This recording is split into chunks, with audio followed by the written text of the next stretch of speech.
In this episode of Blaine and Katey's Guide to Japan, Katey wields a tiny hammer. We drink from blocks of ice. Ice cold. And a man in a tiny boat plays with fire. After our exciting time at the 69th Sapporo Snow Festival, we decided to keep the party rolling and head over to the Otaru Snow Light Path Festival. And if that's too much to say, just Google the Otaru Ice Festival. But before we hit the Otaru Ice Festival, we needed to stop at the Yoichi Distillery that was in the area. Yeah, in the area. It was like half an hour away. That's close enough to go to the home of Scotch-style whiskey in Japan, I would say. The Yoichi Distillery was the first whiskey distillery that Masataka created under the Nikka whiskey label after he left Suntory and after he had studied how to make Scotch whiskey while he was in Scotland. He chose the location for the Yoichi Distillery because the characteristics of the area, the climate and the water, reminded him most of what he found when he was studying in Scotland. And at the Yoichi location, there was a self-guided tour that we just kind of went on ourselves. There's these videos displayed in English and other various languages that you can choose to watch or not. And it was really fun to see the whole casks right in front of you where they're aging the whiskey and the whole facilities themselves. And at the beginning of the museum, it was really cool. They had display after display of all the various types of whiskey bottles they had from throughout the years, really varying and different.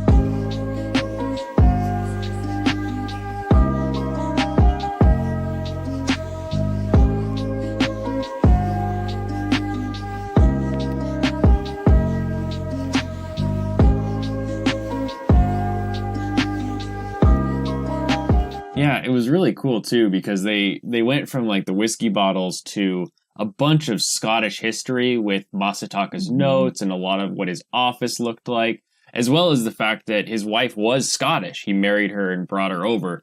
She even during World War II had a detail making sure that she wasn't a spy, and there was a lot of information about her and how she made lunch for everybody in the factory, and it was pretty fascinating.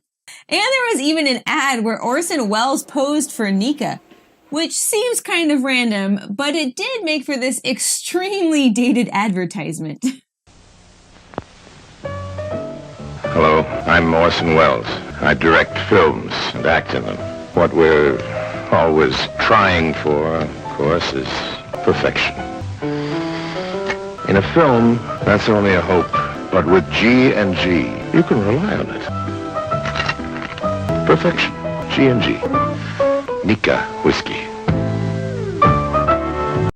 Nikka whiskey. That's my favorite part. At the end of the tour, of course, you get to sample some whiskeys because that's why you're there. At this location, I tried the Nikka Yoichi single malt as well as the Nikka Super whiskey, which has an awesome name and tastes pretty good. And they had their apple wine, which is an interesting combination of an apple flavored wine and apple brandy. On that note, however, if you guys are driving in Japan, you need to know that Japan has a zero tolerance policy. And not just like, oh, they won't let you drive if you're above the legal limit. The legal limit is 0% alcohol in your blood. I wouldn't even drink NyQuil and drive in Japan just because of how rigid it is as far as that's concerned. Yeah, don't even smell it. I've not been pulled over. You know, I follow the rules. There seem to be very few of them. However, this is the one that I do not cross. And since there were 2 Nikka distilleries on our way during our trip, I got to do tastings at the Miyagikyo distillery while Blaine drove, and then I got to drive while Blaine tasted the Yoichi distilleries. Teamwork!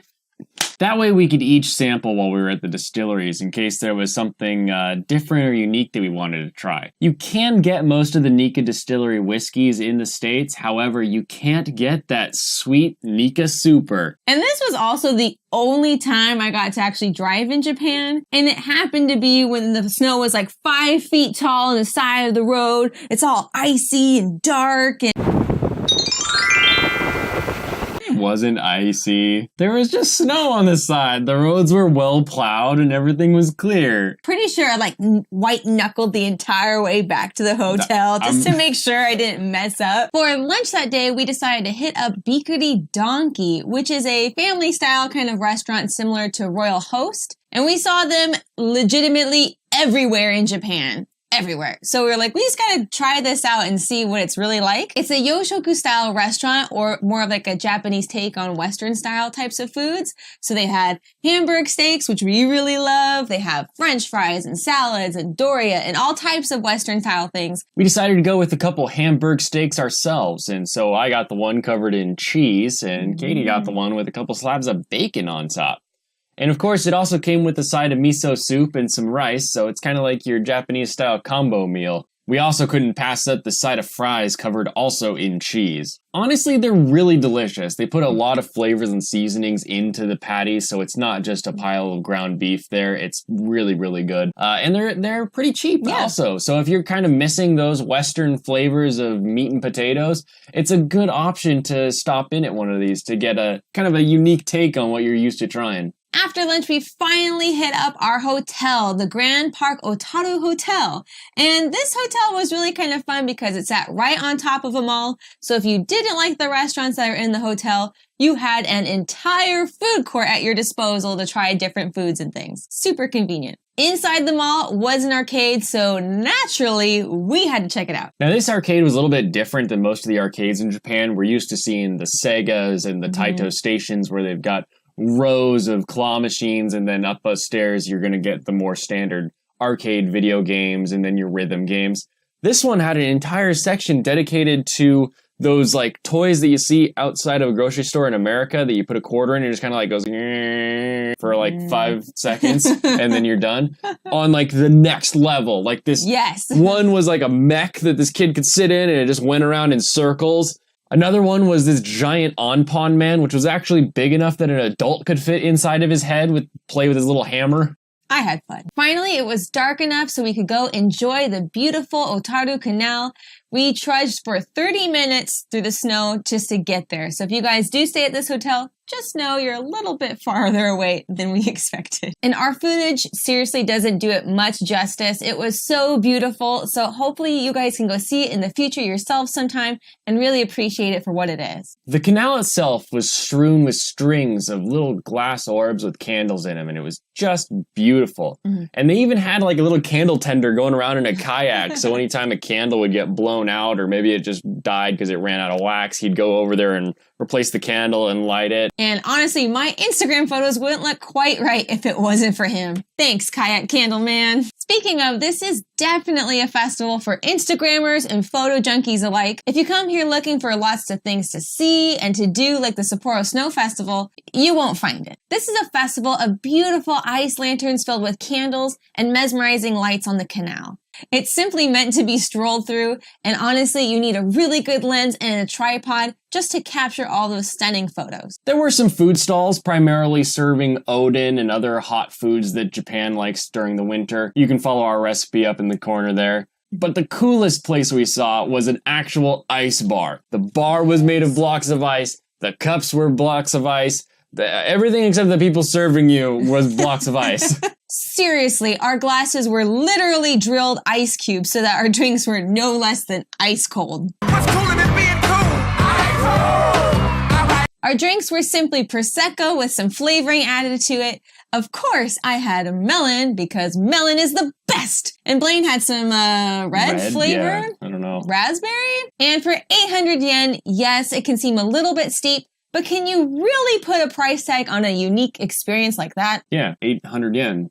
To be exact. Naturally, we got hungry. So we tried to find ourselves some yakiniku to get some all-you-can-eat beef and pork. And everywhere was packed. Just filled. So you're definitely going to want to make sure you plan your meals ahead of time, because as soon as we started feeling hungry, we went into the first yakiniku place and they were like, nah, it's all full. And this wasn't just like, oh, it's all full because we don't speak good English. This was a packed restaurant just filled with people. So we left that one. Google said there was another one a little bit farther down. We went down there and they said long wait. And I'm like, all right, we can wait. Yeah. After about an hour and a half of watching Doraemon, we decided it was time that we just needed to get back. So we started walking and found a kombini and grabbed ourselves a couple yakitori sticks just to keep ourselves satiated for a little bit while we made the way back to the hotel. And luckily our hotel attached to the mall is also attached to a grocery store. So we were able to get in there and buy some food. We were, unfortunately, those people that showed up 10 minutes before closing. And so we're in a real rush to grab like a bento box and some curry or some instant ramen, stuff you can make in a hotel room, basically, and get out of there back to our hotel where we enjoyed some dinner. Sorry, grocery store. Moral of the story is don't pull a Blaine and Katey. Plan your meal ahead of time, especially if you're going to be there on a weekend. We were there on a Friday night, and it was seriously packed. And that was our time in Otaru. We hope you all get a chance to go there and discover it for yourselves in person. We were only there for a single night, and that was plenty for us to see. Let us know if you guys have been there before, what you did see. If you haven't, do you want to make the trip over to Otaru to see the whole ice festival? Let us know. Thank you for liking, commenting, subscribing, and hitting that notification bell so you stay up to date on all of our latest videos. And we'll see you in our next guide when we hit up the belly button of Hokkaido, Furano. Ooh. And we'll see you guys next week. Bye, minasan. See ya.